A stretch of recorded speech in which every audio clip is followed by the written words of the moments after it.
Hey everyone, welcome back to another Tic Tac Taiko. I've learned over the years that there's quite a few number of taiko players who do not like to solo. They avoid solos when possible, and they absolutely would not sign up for a taiko solo workshop. No, God! No, God, please, no! No! No!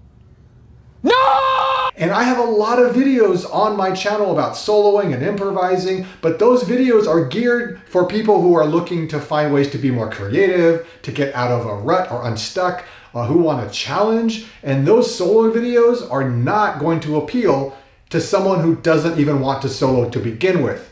So what I'm going to do is start a new series that I call The Reluctant Soloist. And this series is designed to help people get a little closer to maybe even liking solos, if not loving them, to get over the hump of discomfort and not feeling comfortable and a lack of confidence or even fear. And I'm not expecting people to actually love solos if you don't like them to begin with, but if I can get just a few people to consider what possibilities there are in soloing, to get a little past their discomfort and a little more into curiosity, then the series is totally worth it. So this week on The Reluctant Soloist, we're going to talk about confidence.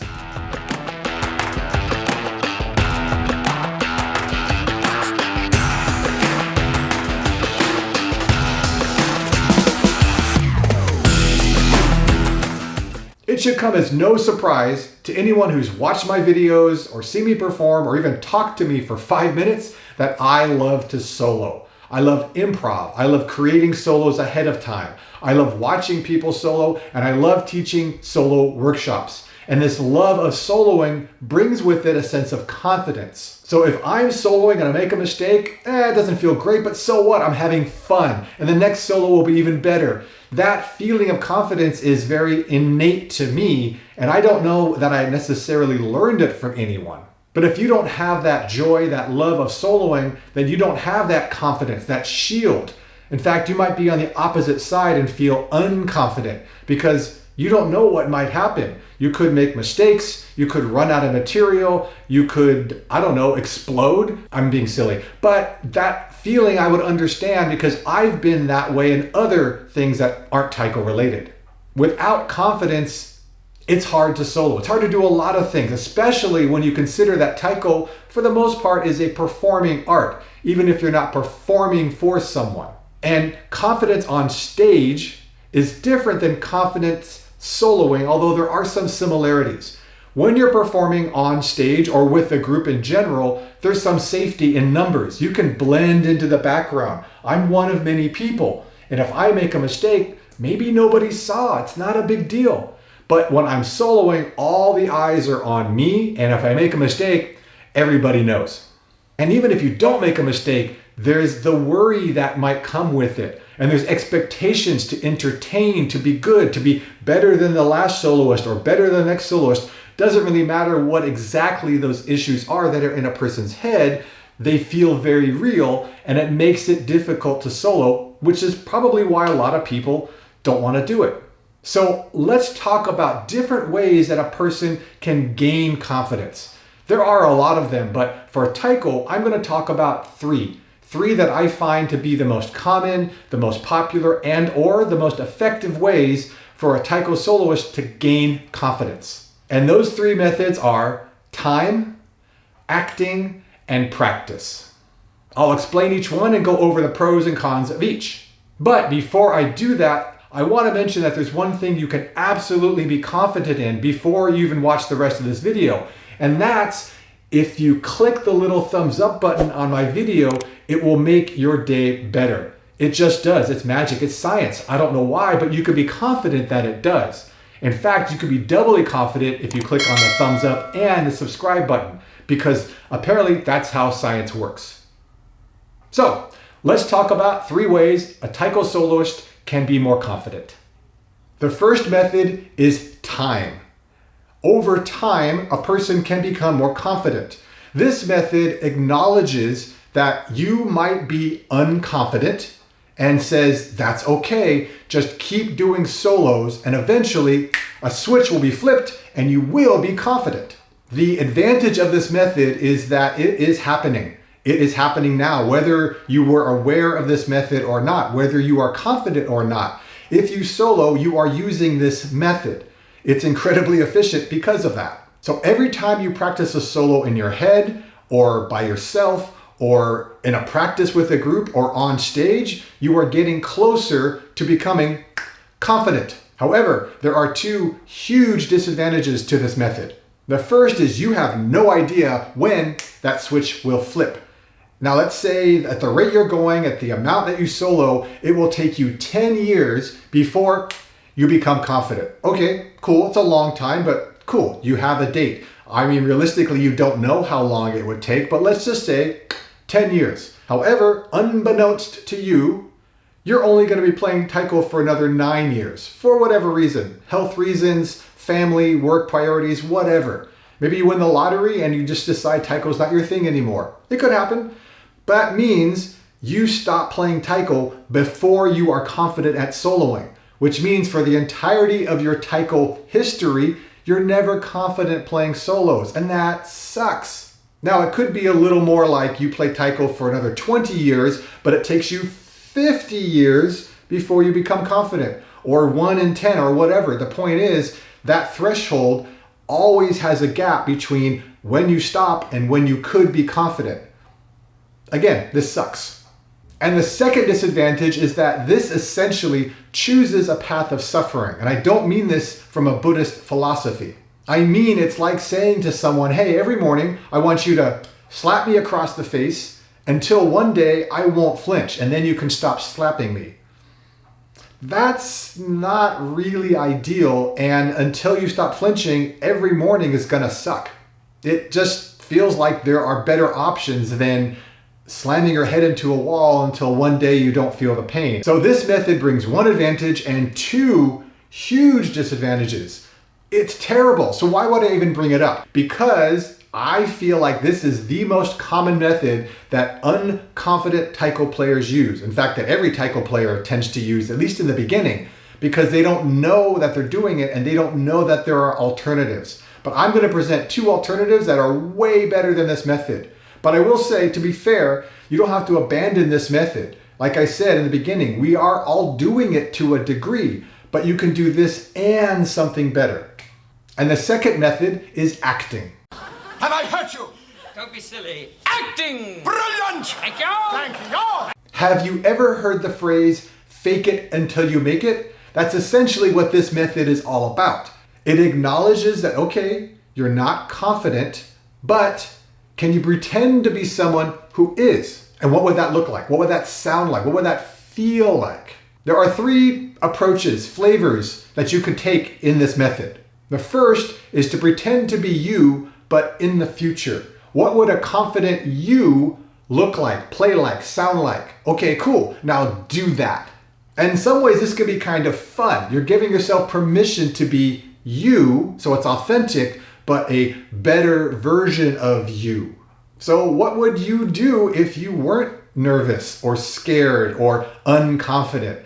What awesome things would you be able to do? In some ways, this is a bit of a mental exercise that you can do just by sitting and thinking, but it's much more effective when you're actually with a taiko and trying stuff out. Another approach you can take is similar, but instead of pretending to be you in the future, you're pretending to be someone else. Maybe a taiko player in your group, someone that you've met at a conference or on travels, or someone that you know about but you haven't actually met yet. So what would that person do or play or emote? Now do that thing. So let's say, for example, you choose me to pretend to be. I'm flattered, thank you. And you try to figure out, how would I move? How would I look on stage? What things would I play? And the fun thing about this is you can't be wrong. You're pretending to be me. You're not actually trying to copy what I'm doing. You're interpreting my aesthetic through your body and your brain. And whatever you come up with is totally valid. The third approach to this method is abstract. It's not picking anybody in particular. It's just embodying the general idea of confidence. So you can think of it as kind of putting on a suit of confidence. You put on the sleeves, you put on the pants, and now you are confident. So what would it feel to have that mask on of confidence? What freedom does that give you? What protection does that give you? In some ways, actually, it can be useful to literally put on a mask. I've done this drill when I was in San Jose Taiko, and it leads to some really interesting things. It takes away some of that fear, and you wind up doing things you would never have done without that mask on. Regardless of which approach you like, and you can also blend some of them, you are being authentically you. You don't have to apologize for what you come up with. It's a creative exercise, and the whole point is acting. There are 2 advantages and 2 disadvantages with this method. For the first advantage, it is a very positive distraction. The more mental energy you spend on trying to figure out what this person or what this entity would do, the less mental energy you have worrying about, I don't like the solo, I don't feel comfortable. I mean, this is literally about resources, but it's a good distraction. Just like if you have a little kid and they fall down and they scrape their knee and they start to cry, and you distract them with a shiny object or ice cream, they forget that they were in pain or supposed to be crying. And this is how we do it as adults. It distracts us from the negative emotions, but in a good way. And the second advantage is that you will come up with patterns and movements and emotions and feelings and all kinds of things that you would not have come up with had you not been doing this exercise in the first place. I mean, maybe, sure, 10, 20 years down the future, especially if you're being yourself in the future, but you're able to do those things now. And that can feel very empowering. All of a sudden, you have an arsenal, a repertoire of things you didn't have 5 minutes ago, 5 days ago, 5 weeks ago. Now they're yours, and they're authentically yours. Now, as for the disadvantages, one of them is you now have another thing to worry about. So not only do you have to stay in tempo, mind your technique, remember when to cue out or what the cue out pattern is, remember what comes after your solo, and maybe even look up and smile on the drum. Now you have to act. So while this is a favorable distraction, it's another thing on the pile of things that you have to worry about while you're soloing. And this can be overwhelming. The second disadvantage is that acting is a skill. And I have met plenty of martial artists, dancers, drummers, or musicians that came into Taiko, but there are very few actors or people with acting skills that I have met or talked to that have come into Taiko. And it's a skill. It really is. Some people will feel more uncomfortable acting than they will soloing on stage with people watching. That's just how people are, and it's okay to be that way. But if you're one of those people, pretending to be someone else might be more uncomfortable. However, to be fair, a lot of this can go away with practice. Even if you don't practice in front of other people, just doing it enough to get used to it can help shake off some of that discomfort. But it could be, and sometimes is, a disadvantage. And the third and final method is practice. This is pretty simple. You write up a solo ahead of time, you script it out, you figure out the movements and patterns, and then you practice it, and you practice it, and you practice it until you are sick of it. And then you practice it some more. You need to practice this slowly so you know exactly where the motions and the patterns line up. And you need to practice this fast so you know where the pressure points, the pain points are, the places that you might screw up when you're playing it for real, and you can focus on those. You need to practice it to a metronome so you know exactly where the patterns line up and the movement should be, and you need to practice it to a metronome quietly so that you practice not being able to hear the downbeat, because that's going to be more realistic when you actually perform it. You don't need to have taiko, you don't need to have bachi, although it's great to have both. You can do arm motions in the shower, right? You can do foot motions while you're brushing your teeth. You can hum in the stairwell. You can tap on your steering wheel. Everything you do contributes to practice in this method. Now, there are 2 advantages and 2 disadvantages, just like the last one, to this method. The first advantage is that every type, shape, and form of practice you do makes your solo better. Whether it's full-on taiko bachi at the studio or dojo, which is the optimal way to do it, or if it's the shower and the stairwell, everything you do is just building and building and building on the confidence for this solo. to the point eventually when nothing can faze you and you feel good about this solo. And feeling good is a big part of confidence. And the second advantage is that once you've been doing it for a long time, one of two things is going to happen. Either A, you're going to want to change something while you're doing it, or B, something goes wrong, like a mistake, in the middle of it. Usually one or the other, not both. What you'll find is that, if you want to change a note from here to here, or you want to crescendo here, or add a move here, you're going to be able to do it just like that, because you practice it so much that nothing can throw you off. But if the mistake happens, like the worst thing possible, you drop a bachi, you grab it, you pick it up, and you get right back on. Regardless of what happens, whether it's a choice or a mistake, because you have practiced so much, you're fine. And I gotta tell you something, when this happens, it is a huge boost to confidence, something that you can't practice for. It has to happen in the moment. But once it happens, you go from building confidence like this to big leaps of confidence, and it feels amazing. And it's one of the true gems or advantages of this method. As for the disadvantages, one of them is time. It takes time. You have to take time outside of your normal practices, your normal rehearsals, to both write the solo up and then to practice the crap out of it. And practice and practice and practice and practice. You can't do this a couple of times a week. You need to be doing this daily. It needs to be almost a mindset to find time, find space, and practice. And for a lot of us, in addition to all the other things we're doing, this can be a pretty huge ask. And the second disadvantage is kind of glaring in that this is one solo. One, that you have to devote all this time to. Let's say there are 5 songs that you can or have to solo in. Now only one of them is strong. What about the other 4? What about them? Now, to be fair, I would rather be strong in one solo and weak in 4 than to be strong in no solos and weak in all of them. But it still might feel like, now I have to deal with these other solos. But you have a start. Now, we've gotten 3 methods, but there's one more element that can really help your confidence. And if you've come this far, consider this a bonus part of the video. This is a way that you cannot do on your own. You absolutely need other people to do it, because that way is support. Support comes in the form of people watching or listening to your solo. It can be an actual audience during a show, or it can even be people in your group who happen to be watching during a practice. They don't necessarily all need to know how much work you've been doing, but just getting applause or getting some hoots and hollerings and ki-eyes from people that appreciated what you just did, that can feel amazing. And you can't just go ask people, hey, I'm working on a solo, can you watch it and then applaud for me afterwards?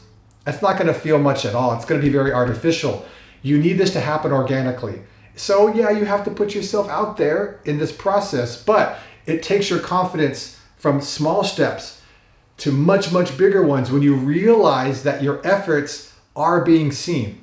And so there we have our 3 methods: time, acting, and practice, which are not the only methods, but in my opinion, 3 of the most important ones to talk about.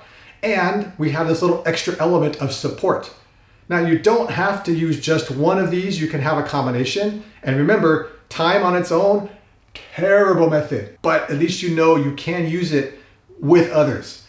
If you find other methods to help improve your confidence, great. Use them. Bring them up on this channel. Put them below. Other people would love to know about them, because again, we're taiko players. We might come from movement arts and musical arts, but we rarely come from theater and acting arts. And most of us, including myself, could absolutely use the help. And remember, the Reluctant Soloist series is targeted very specifically at the people who do not want to and do not like to solo. I may never change your minds, but if I can draw a few of you a little closer to not hating solos, to maybe thinking that there's some value in solos, and I can tell you there's a lot of value. So if you are one of those soloists and there's a topic or a category or some part of soloing that you would like me to address specifically, feel free to comment below. reach out to me at tictactyco@gmail.com, and I will try to add that to future videos. So, until next time, keep on practicing and be well.